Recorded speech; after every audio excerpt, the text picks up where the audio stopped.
Next మనం మా ప్రతినిధి హరీష్ మనకి అందుబాటులో ఉన్నారు. ఎస్, ప్రధానంగా చూసుకుంటే గాంధీ భవన్లో కొనసాగుతున్న రెండవ రోజు స్క్రీనింగ్ కమిటీ సమావేశం నిన్న కొనసాగినటువంటి పరిస్థితి కనిపిస్తుంది. రెండో రోజు కూడా కొనసాగుతుంది. మాజీ మంత్రులు, మాజీ ఎంపీలు, అలాగే డీసీసీ అధ్యక్షులతో చైర్మన్ మురళీధర్ ముఖాముఖి నిర్వహించినటువంటి పరిస్థితి కనిపిస్తుంది. పార్టీ బలోపేతం కానీ అలాగే అభ్యర్థుల ఎంపిక, అసెంబ్లీ ఎన్నికలపై చర్చ కూడా జరుగుతోంది.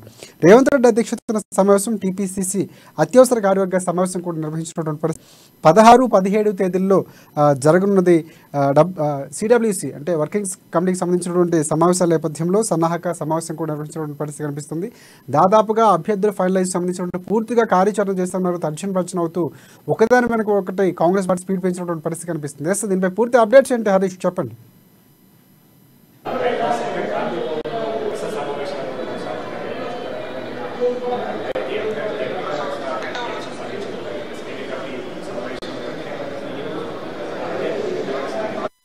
చైర్మన్ సమావేశంలో కూడా ఈరోజు డీసీసీలు అలాగే మాజీ మంత్రులు, మాజీ ఎంపీలు కూడా ఒకరొకరుగా ముఖాముఖిగా కూడా అభ్యర్థుల ఎంపిక ప్రక్రియపై ఉదయం నుంచి కూడా సమావేశం కొనసాగుతుంది. నేపథ్యంలో అన్ని డీసీసీకి సంబంధించి అన్ని జిల్లాలకు సంబంధించి అధ్యక్షులు కావచ్చు, మాజీ ఎంపీలు, మాజీ మంత్రులు వాళ్ళంతా కూడా గాంధీ భవన్ కి వచ్చి మురళీధరన్ ట్రైనింగ్ కమిటీ చైర్మన్ తో కూడా భేటీ అయిన ప్రధానంగా అభ్యర్థుల ఎంపిక సంబంధించి వాళ్ళు ఏదైతే అక్కడ నియోజకవర్గాలకు సంబంధించి కూడా అభ్యర్థులు బలబలాలు ఏంటి, అక్కడ పార్టీకి సంబంధించిన పార్టీ బలోపేతంగా ఉన్నది, వచ్చే ఎన్నికల్లో ఏ విధంగా ఉండబోతుంది, అక్కడ తాజా రాజకీయ పరిస్థితులు కావచ్చు, అలాగే నియోజకవర్గాలకు ఇప్పుడే మొన్న ఈసీ కమిటీ సభ్యులు ఇచ్చిన అభ్యర్థులు ఎంపిక చేసిన అభ్యర్థుల విషయంలో అక్కడ అభ్యర్థులకు సంబంధించి అక్కడ ఎలా ఉండబోతుంది, ఎలాగా అధికారంలోకి తీసుకురాబోతున్నారు, ఎవరికి అవకాశం కల్పిస్తే టికెట్ ఇస్తే ఎవరు గెలుపు వైపు తీసుకెళ్తారని పైన ప్రధానంగా సమావేశంలో చర్చించడం జరుగుతుంది. అలాగే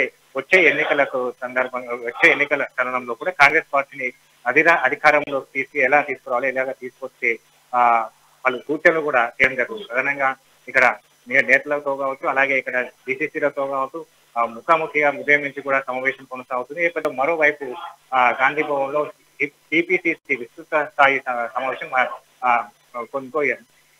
ప్రారంభమైంది అన్నట్టుగా చెప్పొచ్చు. ప్రధానంగా రేవంత్ రెడ్డి అధ్యక్షతన జరుగుతున్న ఈ సమావేశంలో ఏదైతే టీఈసీ సభ్యులు, పిఏసీ సభ్యులు, అలాగే వర్కింగ్ ప్రెసిడెంట్, జనరల్ సెక్రటరీలు, అధికార ప్రతినిధులు అంతా కూడా ఈ సమావేశంలో పాల్గొంటున్నారు. ఏదైతే సిడబ్ల్యూసీ సమావేశాల నేపథ్యంలో కూడా నిర్వహణ ఏర్పాట్లు కావచ్చు, అలాగే సిడబ్ల్యూసీ సమావేశానికి సంబంధించి కూడా ఇక్కడ బహిరంగ సభ ఏర్పాటు చేయబోతున్నారు. అలాగే ఏదైతే పెద్ద ఎత్తున ర్యాలీ నిర్వహిస్తున్నట్టుగా తెలుసు. నేపథ్యంలో మేనిఫెస్టో కూడా ప్రకటిస్తామన్నట్టుగా నిన్న రేవంత్ రెడ్డి చెప్పిన పరిస్థితి. అయితే ఈ నేపథ్యంలో సిడబ్ల్యూసీ సమావేశాలు ఎక్కడ నిర్వహించాలి, బహిరంగ ర్యాలీ ఎలా ఉండాలి, దీనికి సంబంధించి 1,00,000 జనాల సమీకరణ ఉన్న నేపథ్యంలో కూడా అన్ని జిల్లాలకు సంబంధించిన డీసీసీలు కావచ్చు, అంతా కాంగ్రెస్ నేతల ముఖ్య నేతల అంతా కూడా చర్చిస్తున్నారు. ప్రధానంగా సిడబ్ల్యూసీ సమావేశాలు ఏదైతే తొలిసారిగా తెలంగాణ జరగబోతున్న నేపథ్యంలో, అలాగే ఇప్పుడు ఎన్నికల సమీపిస్తున్న తరంలో కూడా ఇదే ఎన్నికల శంకరారావుని సిడబ్ల్యూసీ నుంచి కూడా మోగించాలని తెలంగాణ కాంగ్రెస్ భావిస్తున్న నేపథ్యంలో కూడా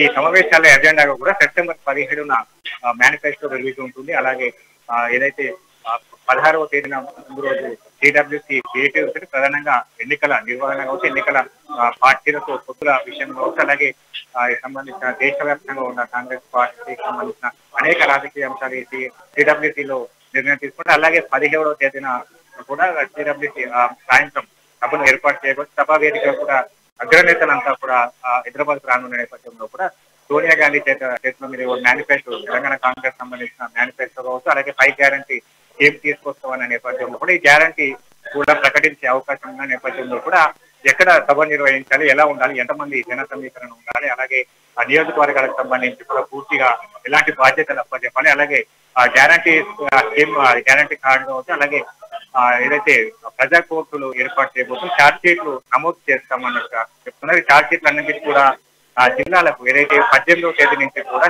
రాష్ట్ర వ్యాప్తంగా ఉన్న 119 నియోజకవర్గాలకు సంబంధించి అన్ని జిల్లాలకు చేరవేయాలని కూడా నేపథ్యంలో అంటే అన్ని జిల్లాలకు తీసుకున్న నేపథ్యంలో కూడా అక్కడ ఇలాగ ఏర్పాటు ఉండడానిపైన ఒక ప్రధాన ఎజెండా కూడా సమావేశంలో జరుగుతుంది. ఉదయం నుంచి కూడా ఇక్కడ వైపు విస్తృత స్థాయి సమావేశం కావచ్చు, అలాగే మురళీధరన్ కమిటీ సమావేశం కొనసాగుతున్న నేపథ్యం కనిపిస్తుంది. ప్రధానంగా రేపు సంబంధించి కూడా రేపు ప్రత్యేక సమావేశం, స్క్రీనింగ్ కమిటీ ప్రత్యేక సమావేశం. ఈ సమావేశంలో కూడా ఫైనలైజ్ గా ఏదైతే ఇప్పటికీ క్యాండిడేట్ల విషయంలో కూడా పలు అంశాలను తీసుకుంటున్న నేపథ్యం కనిపిస్తున్నది. ఇక్కడ నిన్న తీసుకున్న పిఎస్సి సభ్యులు కావచ్చు, ఈ రోజు అందరూ బీసీసీలు, ఎంపీలు, ఎమ్మెల్యేలతో కూడా ఈ రోజు మురళీధరం భేటీ అనే పరిస్థితి. రేపు ప్రత్యేకంగా స్క్రీనింగ్ కమిటీ సమావేశమే. సమావేశంలో పలు ఆధారాలు ఇప్పటికే ఇక్కడ ఈ పిఎస్సి సభ్యులు కావచ్చు, అలాగే నేతలు ఇస్తున్న సమాచారాన్ని మొత్తం క్రోడీకరించి అంతా అభ్యర్థుల ఎంపిక సంబంధించి ఆ లిస్ట్ లో ఫైనలైజ్ గా ఎవరు ఉండాలి అనే పైన కూడా రేపు స్క్రీనింగ్ కమిటీ నివేదిక రూపిస్తుంది. ఈ నివేదికను ఎల్లుండి కేంద్ర ఎన్నికల కమిటీకి ఇవ్వనున్నది. ఈ నేపథ్యంలో అంటే మొన్న నుంచి కూడా గాంధీ భవన్ వేదిక కూడా వరుస సమావేశాలు కొనసాగుతున్న నేపథ్యంలో ఇక్కడ సిడబ్ల్యూసీ కావచ్చు, అలాగే స్క్రీనింగ్ కమిటీ సమావేశాలు కావచ్చు, అభ్యర్థుల ఎంపిక ప్రక్రియ సంబంధించి కావచ్చు, రేపు కూడా సమావేశం కొనసాగిన నేపథ్యంలో పూర్తిగా గాంధీ భవన్ లో కోలాహల వాతావరణం అయితే కనిపిస్తున్నారు. రైట్. ఒకటి హరీష్, అంటే ఈ మొత్తం ఈ పరిస్థితులన్నీ చూసుకుంటూ కనుక కాంగ్రెస్ పార్టీ పూర్తిగా ఎన్నికలకు సిద్ధమవుతుంది, ఆ సమాయత్తమవుతూ కార్యాచరణ కూడా రూపొందిస్తుంది అని మనం అనుకోవచ్చు. అంటే ఈ నేపథ్యంలోనే గతంలో చాలా వరకు కొన్ని సమస్యలు కాంగ్రెస్ పార్టీలో ఉన్న అంతర్గత విభేదాలు కానీ ఒక సమైక్యత లేకపోవడం అవన్నీ కూడా సరిదిద్దుకొని ఎన్నికలకు డే బై డే ఒక్కసారి స్టార్ట్ చేస్తే మొత్తం పూర్తిగా ఎన్నికలకు అభ్యర్థులు పెట్టడం దగ్గర నుంచి ప్రతిదీ కూడా కార్యాచరణ పెర్ఫెక్ట్గా ప్లాన్ చేసుకుని కాంగ్రెస్ పార్టీ వెళుతుందని మాత్రం ఖచ్చితంగా అర్థమవుతుంది. మనం కూడా అదే అనుకోవచ్చు అంటారా? ఖచ్చితంగా ఇదే ఈరోజు అన్ని డిక్లరేషన్లు కావచ్చు, సభలు కావచ్చు, ఇప్పటికీ రైతు డిక్లరేషన్, యూత్ డిక్లరేషన్, ఇలాంటి డిక్లరేషన్ చేసి ప్రజాక్షేత్రంలో వెళుతున్న క్రమంలో కూడా మళ్ళీ మరికొన్ని డిక్లరేషన్, బీసీ డిక్లరేషన్ కావచ్చు, మైనార్టీ డిక్లరేషన్, ఇక్కడ మేనిఫెస్టో కూడా సెప్టెంబర్ తెలంగాణ విలీన దినోత్సవం సందర్భంగా మేనిఫెస్టో రిలీజ్ అయిన నేపథ్యంలో ఈ మేనిఫెస్టో కూడా ఇక్కడ అభ్యర్థుల ఎంపిక ప్రక్రియ కొనసాగుతున్న నేపథ్యం కనిపిస్తుంది. ఈ ఏదైతే అత్యవసర పార్లమెంటు సమావేశాలకు ముందా లేదా తర్వాత అనే దానిపైన అభ్యర్థుల మొదటి విడత షెడ్యూల్ అయితే ప్రకటించిన నేపథ్యంలో అంతా నియోజకవర్గాలకు పనిచేయాలి. ఏదైతే ఇక్కడ మేనిఫెస్టో కావచ్చు, ఇక్కడ డిక్లరేషన్లు కావచ్చు, ఈ 5 పై గ్యారంటీస్, ఈ స్కీమ్స్ అన్నిటిని కూడా ప్రజల్లో తీసుకువెళ్లే విధంగా కూడా ఇప్పటికే నేతలంతా కూడా సమావేశమవుతున్నారు. దీనికి సంబంధించి అంటే పూర్తిగా ఎన్నికలకు సంబంధించి 3 రోజులు కాంగ్రెస్ పార్టీ వెళ్ళింది. ఇప్పటికే పలు జిల్లాల నేతలు కూడా ఇప్పటికే నియోజకవర్గాల్లో బాగా వేశారు. అక్కడ సభలు కావచ్చు, సమావేశాలు కావచ్చు, సేవా కార్యక్రమాలు చేస్తున్న పరిస్థితి కనిపిస్తున్నాయి. తాజాగా ఆదిలాబాద్ జిల్లాకు సంబంధించి కంది శ్రీనివాస్ రెడ్డి కూడా పలు సేవా కార్యక్రమాలు ఇప్పటికే మొదలెట్ట అక్కడ సభలు కూడా ఇక్కడ ప్రజలతో ఎప్పటికప్పుడు మమేకమవుతూ కూడా అలాంటి నియోజకవర్గాలకు సంబంధించి ఇప్పటికే నేతలంతా కూడా ఇక్కడ పాల వేశారు. అక్కడ క్షేత్రస్థాయిలో కూడా పనిచేస్తూ వస్తున్న నేపథ్యంలో ఏదైతే ఇప్పుడు సిడబ్ల్యూసీ సమావేశం అనంతరం కూడా పూర్తిగా అందరూ నేతలంతా కూడా జిల్లాలకు వెళ్లి పూర్తి స్థాయిలో కూడా నియోజకవర్గానికి పరిమితం. ఎక్కడికైతే అభ్యర్థుల ఎంపిక ప్రక్రియ ముగుస్తున్న నేపథ్యంలో కూడా పూర్తిగా అక్కడ పరిమితంగా ఉండి గెలుపు దిశగా కూడా పార్టీని తీసుకువెళ్ళే విధంగా అందరూ ఖచ్చితంగా పనిచేస్తామంటూ కూడా ఇక్కడ నేతలు చెప్తున్నారు. అలాగే ఈరోజు సమావేశంలో కూడా ప్రధానంగా అదే ఎజెండాగా కూడా కొనసాగుతుంది. మురళీధరన్ కమిటీ కావచ్చు, మురళీధరన్ చైర్మన్ కావచ్చు, వచ్చిన నేతలందరికీ కూడా అంతా పార్టీ లైన్ కు కట్టుబడి పనిచేయాలి. ఎవరికి టికెట్ ఇచ్చినా కూడా అందరూ ఆ వ్యక్తికి సపోర్ట్ చేసుకుంటూ వెళ్ళాలి. పార్టీ లైన్ రాకుండా పార్టీ లైన్ కట్టుబడి గెలుపు తీరాల వైపు ఏదైతే అభ్యర్థికి టికెట్ కన్ఫర్మ్ అయిన అభ్యర్థిని ఖచ్చితంగా గెలిపించే విధంగా కూడా అందరూ కలిసికట్టుగా పనిచేయాలని సూచిస్తున్నారు. రైట్ హరీష్, ఇంకోటి ప్రధానంగా అంటే చాలా పార్టీల నుంచి ఆశావాహులు అసమ్మతి ఎవరైతే ఉందో బీఆర్ఎస్ పార్టీ లాంటి పార్టీల్లో చాలామంది కాంగ్రెస్ వైపు చూస్తున్నటువంటి పరిస్థితి కనిపిస్తుంది. సెకండ్ ప్రత్యామ్నాయంగా వారు కాంగ్రెస్ పార్టీ వైపు చూస్తున్నారు. సో అలాంటి వారు చాలా వరకు వచ్చే నేపథ్యం కూడా కనిపిస్తుంది. వారికి సంబంధించినటువంటి ఆశావాహులు తీసుకోవడంలో అంటే గతంలో కూడా చాలా వరకు పార్టీలో ఎవరిని పడితే వారిని చేడిపించకుండా దానికి కూడా ఒక విధానం ఉండాలి. ఎందుకంటే గతంలో జరిగినటువంటి పరిణామాల నేపథ్యంలో ఖచ్చితంగా ఒక ప్లానింగ్తో వెళ్ళాలని కూడా నిర్ణయించుకున్నటువంటి పరిస్థితి ఉంది. సో అవేమైనా చర్చకొచ్చినట్టు ఏమైనా తెలుస్తా ఉందా?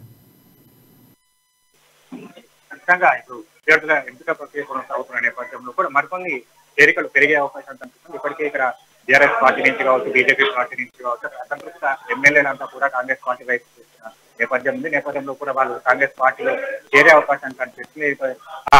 అందరికీ అంటే ఇప్పటికే వాళ్ళు కొంతమంది ఎమ్మెల్సీలో కొనసాగుతున్నారు, కొంతమంది డెప్యూటీసీలుగా ఉన్నారు బీజేపీ నుంచి, కొంతమంది ఎమ్మెల్యేలుగా కొనసాగుతున్న క్రమం నేపథ్యంలో అక్కడ బలమైన అక్కడ నియోజకవర్గానికి సంబంధించి వాళ్ళకు అంటే అభ్యర్థికి సంబంధించి ఏదైతే దరఖాస్తుల ప్రక్రియ ముగిసిన నేపథ్యంలో కూడా మీరు వీటన్నిటిని కేంద్ర ఎన్నికల కమిటీకి తీసుకువెళ్తారు. ఈ నేపథ్యంలో అక్కడ పూర్తి అధిష్టానంతో కూడా చర్చించి ఇక్కడ అభ్యర్థికి సంబంధించి ఎక్కడ ఏ నియోజకవర్గం నుంచి టికెట్ ఇవ్వాలి, ఎక్కడి నుంచి ఆగిపోయే నేపథ్యంలో అక్కడ ఇప్పటికే దరఖాస్తు చేసుకునే అభ్యర్థి ఎవరైతే ఉన్నారో వాళ్ళని ఉద్యోగించే ప్రయత్నం చేద్దామా, లేదంటే ఈ అభ్యర్థికి సంబంధించి పార్టీలోకి వస్తున్న వ్యక్తిని వేరే ఇతర నియోజకవర్గానికి ఇతర పోటీ చేసే విధంగా కూడా ప్రయత్నాలు చేద్దామనే పైన దీనిపైన కూడా తదుపరి అంటే ఈ దరఖాస్తు ప్రక్రియ అంతా కూడా అయిపోయిన తర్వాత కూడా అభ్యర్థుల ప్రకటన ముందు ఇలాంటి అంశాలపైన మరోసారి పిఏసీ కమిటీ సమావేశం ఉంటుంది. సమావేశంలో చర్చించిన తర్వాతనే ఇలాంటి దానిపైన కూడా మరోసారి నిర్ణయం తీసుకునే కూడా కాంగ్రెస్ నేతలు చెప్తున్నారు.